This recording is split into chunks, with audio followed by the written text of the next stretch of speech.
So boys, so today, before I continue anything, I just wanted to show you that I had got notes over here so I can talk about whatever the fuck.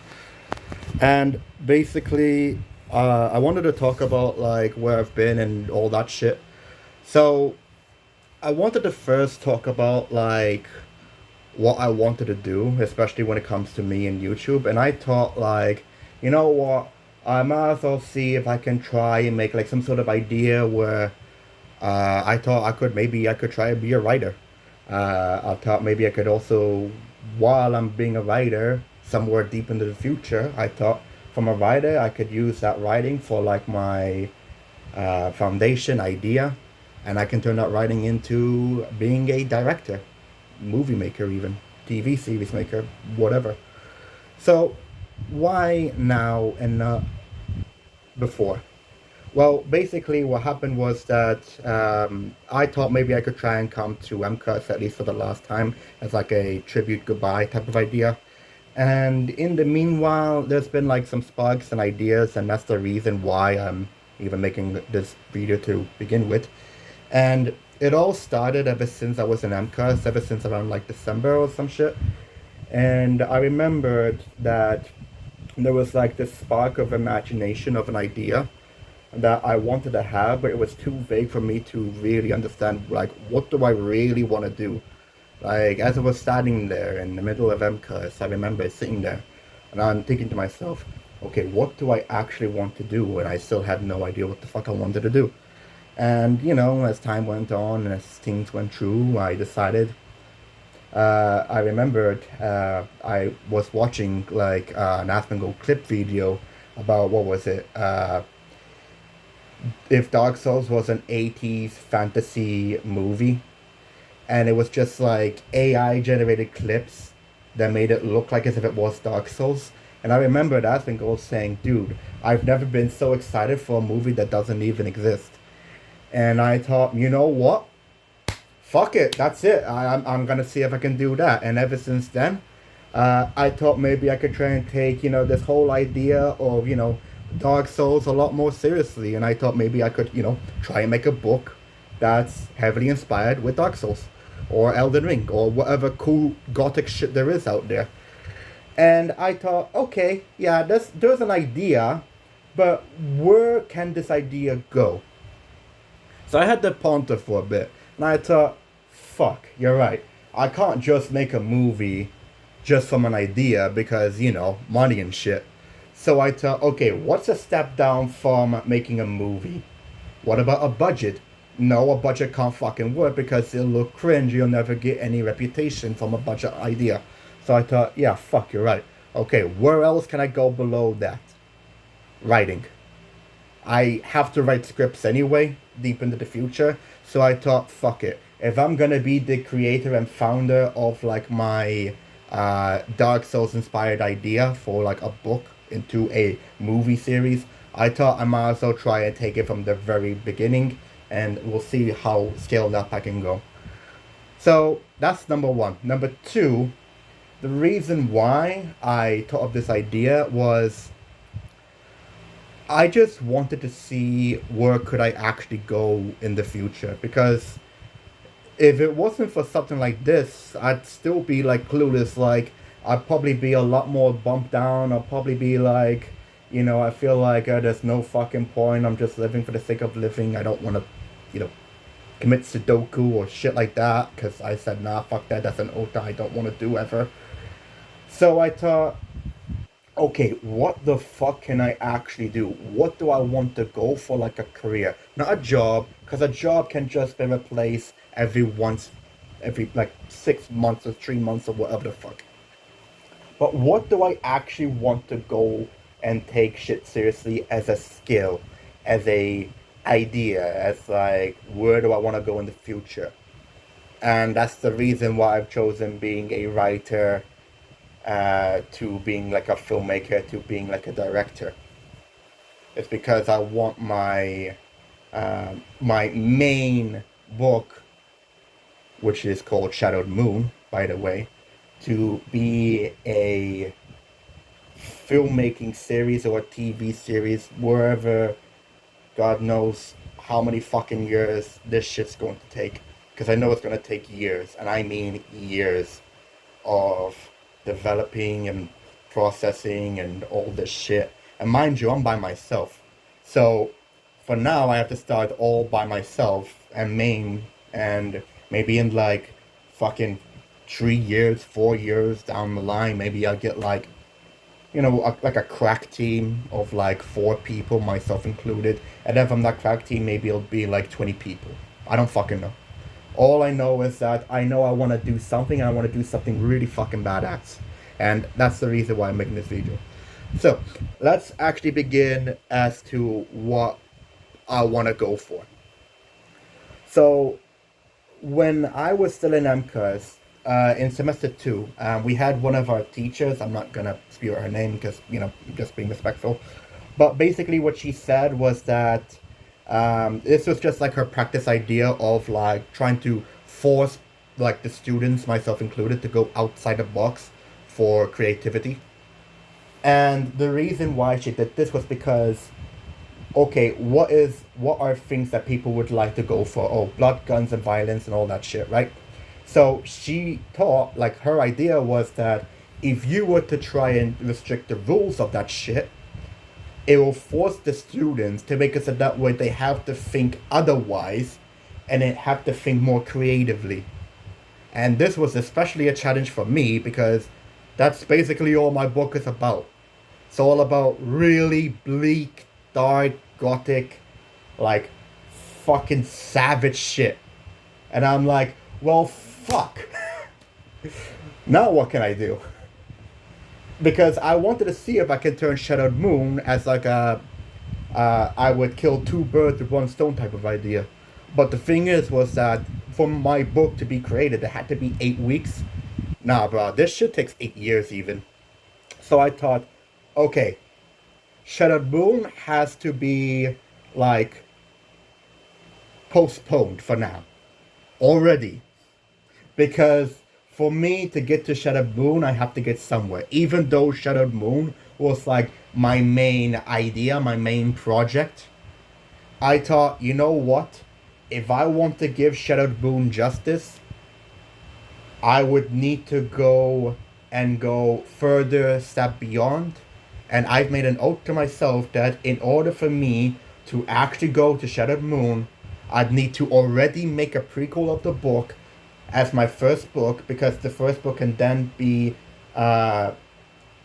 used as a upcoming book for Shadowed Moon.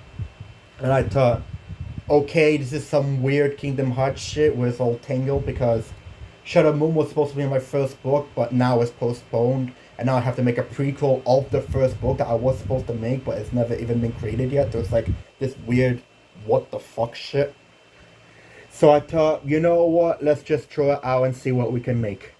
So, I've thought of like this interesting idea where it's about like the concept of my idea was that it's like Taoism. So let me give you an idea. So let me just give off like a brief idea about Shadow Moon. There's no holding back punches. It's as uncensored as it can be possible. Obviously, there's going to be restrictions because, sensitivity with the audience and shit like that. But it's like, I will see with what I can do with Shadowed Moon. Let's just say it like that. But Shadowed Moon is like nothing but pure darkness. There's like brutal battles fucking everywhere. There's like living nightmares everywhere. It's all bleak, dark, scary, grim, savage shit with like sprinkles of like solace. Sprinkles of like, okay, the main character gets to have like a resting camp after like 5 fucking chapters or some shit like that. Meanwhile, for my other book is the polar opposite, where there's pages of innocence everywhere, and I know it's gonna make the audience split and divide, and it's gonna make the audience even more split and divide the moment when they go to the innocent, like, Life is Strange, heavily inspired book that I went for, called Duskfall. And they go from there. They went from like cutesy, innocent book to dark, medieval bullshit, which is really fucking badass. And that's what I wanted to go for. So I wanted to talk about like a little bit of how these two books are going to concur. So let's start off with Dustfall. So Dustfall is going to be about this wannabe rock star musical girl named Lainey Crow, and it talks about the idea of pretty much how her innocent life has been before she had slowly been, well, she had been captured by uh, the doppelganger, and the doppelganger is going to be like the final boss for Shadowed Moon, and that's it. That's the whole concept. Now for Shadowed Moon, it's going to be like a different idea where instead of Lainey being the main character, it's someone else, someone named called Kasalvi. And Kasalvi is going to be the main character for Shadow Moon, while Lainey Crow is going to be the main character for Dustfall.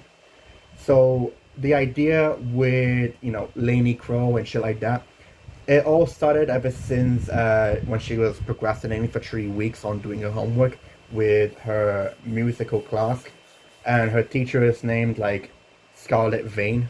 I just tried to think of like a cool like rock star teacher name that I wanted to try and go for. And she's like fucking around. She ain't doing her fucking homework and all that shit. And it's like, fuck, man. I'm procrastinating, dude. Fuck, dude. And it's basically like this whole like, it's like a life, as I said, it's a Life is Strange inspired book, but I wanted to flip Life is Strange on its head, where instead of you get the superpowers at the beginning, you get the superpowers at the end. And on top of that, the main character doesn't even get superpowers in the middle of the game, in the middle of the book. Excuse me. I'm so used to saying like game shit because I'm a gamer myself, but whatever the fuck.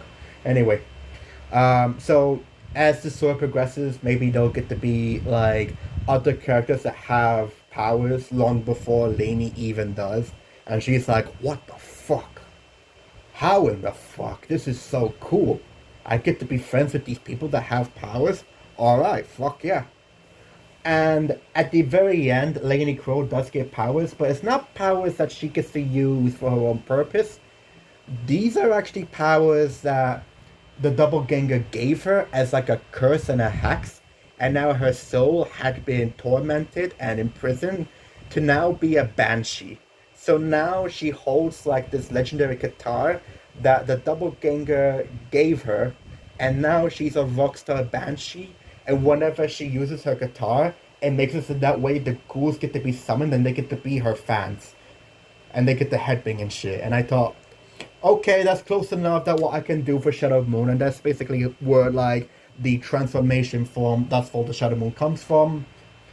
It's goofy a bit, yeah, sure, it's a little bit silly, but I thought like the whole idea of like your soul being fucking torn, like ripped out of your body, then imprisoned, then locked in a cage. You draw out the fucking key, and Lainey is like completely fucking terrified. She doesn't know what's going on. I thought, dark enough, seems legit. I'll put it in there, and that's basically where it came along. So a bit more with Dustfall. So Lainey meets up with a girl named Lily Summers, and Lainey is more of like a middle class to lower class person, where her dad just does most of the work while her mother is trying to find herself a new job. The mother, we'll call her Sarah.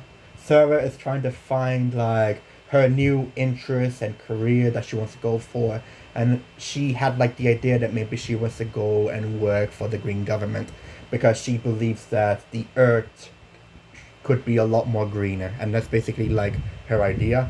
Meanwhile, Cletus, the father of Lainey Crow, is basically full on K-Kona. So he loves America. He loves the spirit of America. Um, he's like, he's sturdy, but he's also got a bit of a stomach. He's all in for America. He was born in the middle of a farm, and he like collected like chicken eggs when he was like 7 years old, and then he developed, and now he's a fisherman, and now he developed even more, and now he's also a hunter, but he had to retire his farming because he can't deal with all three at once, and he wants to be like this master food sorcerer. and he's like a really good sport and father figure and a father spirit himself with Lainey. And like it's this really nice, innocent idea. It's all cutesy and shit, and that's what I wanted to go for. And for Lily, she's more of like this rich girl who is like, you know, she has a lot of comfortable money. Her mom and dad combined, she can make like almost six digits a year. Meanwhile, Lainey's dad alone, because his job is being a hunter and being a food sorcerer, so that way he can sell his food to maybe like the butcher or like the fishmonger or shit like that. He gets to make about like roughly around pretty decent money. Let's say he'll make about like 23K a year, like one third of $1 million a year, like 30. Like I'd say like no, that's okay. One third of $100,000 a year. Excuse me, I fucked that up somehow. Anyway, so he gets to make 33 to 34K a year. Meanwhile, uh, Owen and Claudia that I went with for Lily's mom and dad, they both combined can make like 90 to 111K a year. And I thought, okay, this is like a cool ball estimate of like what these two can do. And like Lily is really comfortable with her money, and she gets like $5,000 like a month or some shit that she can spend it on from both her mom and her dad. Her mom gets a 2,500. Her dad gets a 2,500, and she gets to do whatever the fuck she wants to do with that money because the parents are very comfortable and all that shit.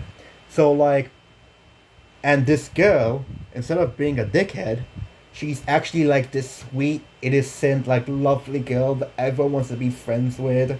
And the reason why Lily chose to be with Lainey as her best friend was because Lily remembered that back then she used to be just like in Lily's footsteps, and to like a subconscious like fear in her head because she's been there before and she doesn't want to see another student do the same shit again.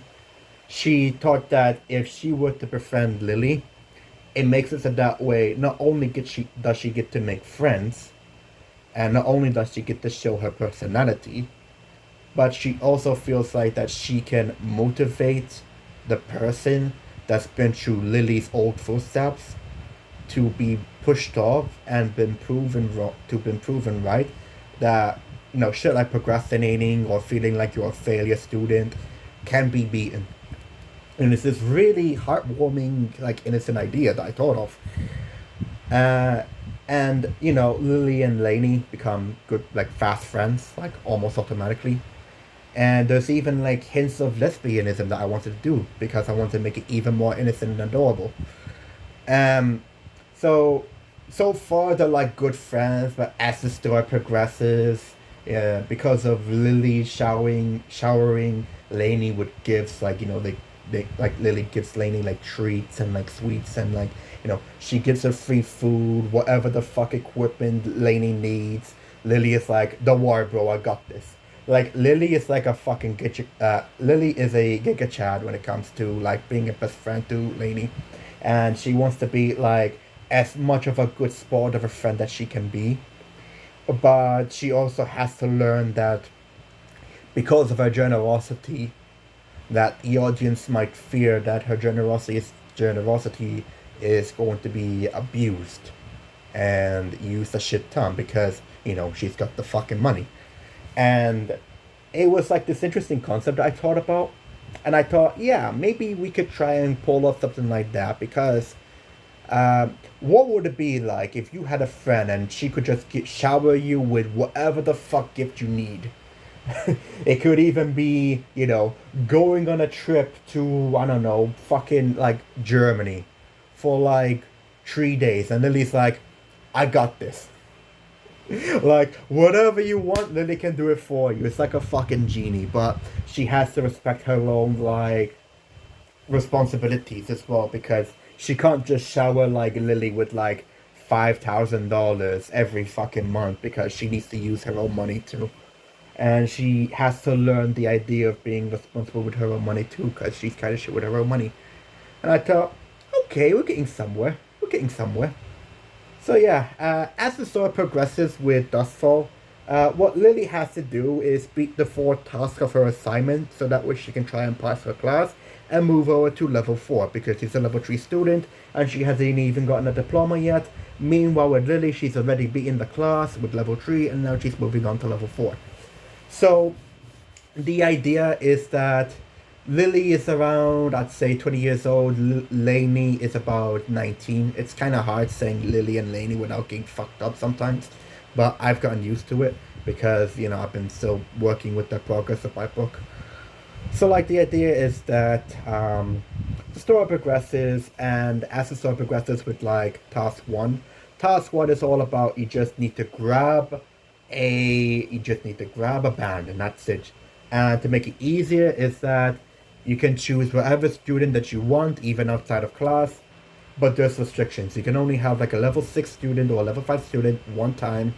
You can only have up until 3 level 4 students, but you can have as many level 1 to level 3 students as you want. Don't care how you do it, you can do it. And the average idea that a band wants to go for is like, you got the vocalist, you got the guitarist, you got the bassist, you got the drummer, and like maybe like a backup member. So we're talking about 4 to 5 members. But Lainey wants to be extra special, and she wants to go for 9 members instead. Originally, it was supposed to be 5, but then as she felt like she could use like maybe one more vocalist idea, she thought if she could stop at 6 members, it'll be fine. But then she thought because of how good the fucking vocalist is, the second vocalist is, that she said, fuck it. We're gonna make a fused band. We're gonna make a band of 9 members with herself included. And that's like the whole idea with like task 1. Task 2 is just knowing if the members know the stuff, right? And some more cutesy Life is Strange shit happens. Maybe hints of lesbianism happens. I haven't gone that far with the book yet. I'm still stuck in fucking chapter 2. It's been 3 months. It is what it is. It takes a long fucking time to write shit. And feeling like, okay, this page is perfect. This page, the words I'm saying are really good. The page, like, it's more than just... So, like, the idea about writing is that it's more than just, okay, I type my shit on the laptop. I write all my shit. I get to the next page, I write all my shit. No, it takes more than that. First, you need to write your shit. And then you need to edit your shit. And then you need to feel like if your shit is pretty good, like pretty damn solid, like you fucking review your shit as well. So it's like not only do you need to write, and not only do you need to spell check and word check and double check your checking, and maybe even triple checking your double checking and all that shit, but it's also all about research, fleshing out the characters. For example, Cletus was pretty fucking, like, kind of rough for me to make, because I wanted to make it, like, how can I make a hillbilly of a father not stereotypical, or as not as stereotypical, but also as a good father. And I thought, okay, what would be the life of a hillbilly? What would be the life of a redneck? What would be the life of a southern American father? And I thought, okay, he hunts and he fishes, and that's his job. And there'll be a time where we'll have like a flashback of Cletus hunting, and whenever that happens, I actually need to learn on like what is the experience of a hunter. And I thought if I have to do that, I have to have like at least like some sort of idea of what do hunters do, and I have to take it so seriously that there are games out there that I have for free that I need to download on Epic Games. I have one of them called The Hunter. I have to play The Hunter because I need to learn within the hunting simulating game of what it's like to be in the shoes of Cletus, so that way I get to learn more of what Cletus's job really is. So like, okay, he hunts, but what does a hunter do? The hunter needs to check the specific bullet, because if they use the wrong bullet, they get a fine. They need to have like a hunting license apparently. So you can't just shoot. It's not like you grab a gun and you get to shoot a duck and you say, okay, GG. No, they need to have like a duck license apparently. They need to also have, if I'm not lost, like a weapon type license as well. They have so much, like they have so much licenses. They need to have like one of those like collect like this little book that they have, and it's like a collection of like licenses at this point. Um, and I even tried to flesh out like Cletus's dog named Scar, and like the idea is that Scar is like 65, 6.5 years old, and he had like a terrible accident across his face because Cletus was trying to do like some small game hunting, and like a badger went over as for self defense, he like scratched Scar's eye and he fled. And Cletus is like, son of a bitch, Scar, you're alright. And he like grabs Scar and he takes him to the vet, and like, luckily the eye isn't damaged or anything. And like, Cletus took like not Cletus, excuse me, Scar took like a big beating against the swipe from the honey badger or the badger, right?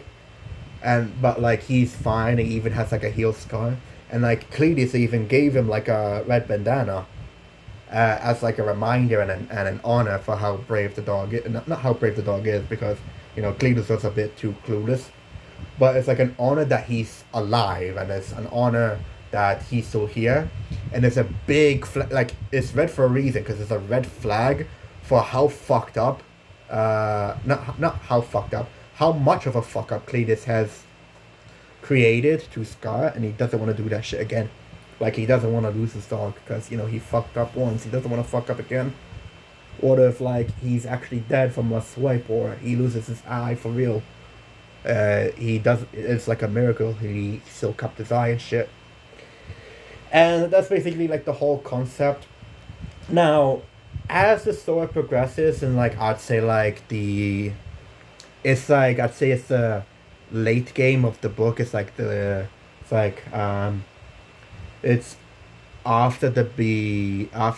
point of no return, and we're slowly starting to reach the climax. Shit starts to get weird in the book, where shit starts to get a bit more dark and mysterious and ominous. And it makes the audience be like, oh, what the fuck is going on? Oh shit. Oh, there's some creepy shit over here, but I thought this book was supposed to be innocent. Nah, bitch. Shit's about to be a little bit more spicy. Let's say that. And, and it just escalates gradually more and more from there. And at the near end of the book to the end of the book, Lainey gets to be captured by the doppelganger, and that's the cliffhanger that I wanted to do, and it'll be moved over to Shadow Moon. And it's not like Lainey is dead, it's that Lainey is still alive, but her soul has been captured, and if you put the soul back into the body while the body is restored and the soul is restored, she gets to come back to normal. No longer as a banshee, and if anything, I thought, you know what? She gets to control herself being a banshee or not. Fuck it, that's her new power now. Now for Shadow Moon is like a very, very, very early concept, because I had to focus so much with Duskfall. But I still need to give off snippets for Shadow Moon. So the whole progress of Shadow Moon is just one idea. I want to go home. But getting to go home is vast majority of bullshit that Kasari needs to fucking pull off before she gets to go home. And it's supposed to show off my full, it's everything that I have learned from being a writer, from what I've learned with Duskfall, and moving it onwards with Shadow Moon as like this Elden Ring slash Bloodborne slash Dark Souls slash Dark Souls game slash game, as like a book, and it's really dark and bleak and scary and like grim as fuck, and like there's like gore and shit, and like there's all sorts of like badass shit over there. And the dark, like the book is supposed to be so dark that it tries to capture all the dark elements into one book. And that's what I want to try and go for, and that's the reason why it's taking fucking years to make. Once I do go over to Shadow Moon, because like Duskfall is just like a practice idea that I had, and I thought I could try and use two birds with one stone with the idea, and I thought, yeah, that's gonna work. Like Duskfall is going to take months for me to make. Shadow Moon is gonna take years to make, maybe a whole fucking decade for how, how deep of a level it's going to be. Like, in MMORPGs where everyone wants to try and copy WoW? Nah, this is where MMOs try and go even further beyond WoW, and they might even try and go even further beyond WoW 2, even though WoW 2 hasn't existed yet. Unless you count, like, maybe the Chinese version of WoW 2, which is like Tarisland or some shit. But, like, that's where I wanted to try and take my Dark Book, where it tries to go over and beyond like any other dark book that I can try and go for. So you know how like in League of Legends there's like Ultimate skins, and there's like Postfire Ezreal, and then there's like Spirit Guardian Udyr, and then try to step themselves up a bit more. And then there's Elementalist Lux, and Elementalist Lux is the best, like the most Ultimate skin. Like this is the Omega Ultimate skin possible. And then they made like what was it? Exoskeleton Misfortune or whatever the fuck, Mecha Misfortune, and like it's not as good. And now we have Samira, and Samira is also not as good. If anything, the players are saying that it might as well be a legendary skin. I kind of agree with them that it should be a legendary and not an ultimate, but that's besides the point. But that's basically what I'm gonna go for. It's like Shadow Moon is supposed to be like this Omega Dark book that I want to try and go for. And I do really mean this. I will go as far as I can go by making it as dark as possible. And I don't want it to just be like, you know, it's it's generic dark. I want it to be like dark. I want it to be like, holy fuck. This book is intense as shit. Why am I still reading this? I'm gonna have nightmares about it. And that's basically what I wanted to go for. And, these two books get to progress as like yin and yang. Dustfall is the yang, I believe, and Shadow Moon is the yin. And like these two books collide together. And, this is the light, this is the darkness, Dustfall is the light, Shadow Moon is the darkness. And the moral of the story for Shadow Moon, and this might be like a division for the audience, but Shadow Moon is going to be like, no matter how thick the darkness is going to be, it can always be pierced by the dimmest of the light. And that's basically like the moral of the story. It's like it's secretly like this motivational story, but the book never fucking tells you it's motivational as shit. It's just as you read, there's like snippets of motivational ideas, and it's like, huh, okay, maybe I do have a way around life as a whole anyway.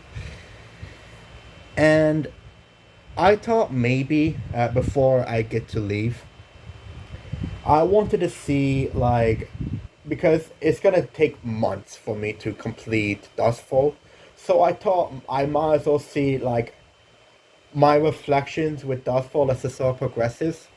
Chapter 1, there isn't really much else to say, it's just an introduction. But once I get to finish off Chapter 2 and I get to finally move on to Chapter 3, then I'll come back with another YouTube video like this, and I'll get to talk about, Chapter 2. My overall story with it, how far it's been, like, my head canon of frequently asked questions idea, because why the fuck not? It's like me answering questions and answers to myself. It's a bit weird, but it is what it is, and I thought, fuck it, I thought I'd invent my own fans as a type of idea. So yeah, it's been long as fuck, it's been about 35 minutes. I thought that would be a good wrap up. And yeah, I'll do like another video like this again when I make chapter 3. And I get to reflect on my chapter 2 with Duskfall. And we'll get to see where I can go from there. So guys, thank you for watching. And I'll see where the fuck I could go from there. And yeah, that's about it. I'll get to make another one of these once I finish off chapter 2 and moving on to chapter 3. Or unless there's like another conversation that I want to talk about. So yeah, peace.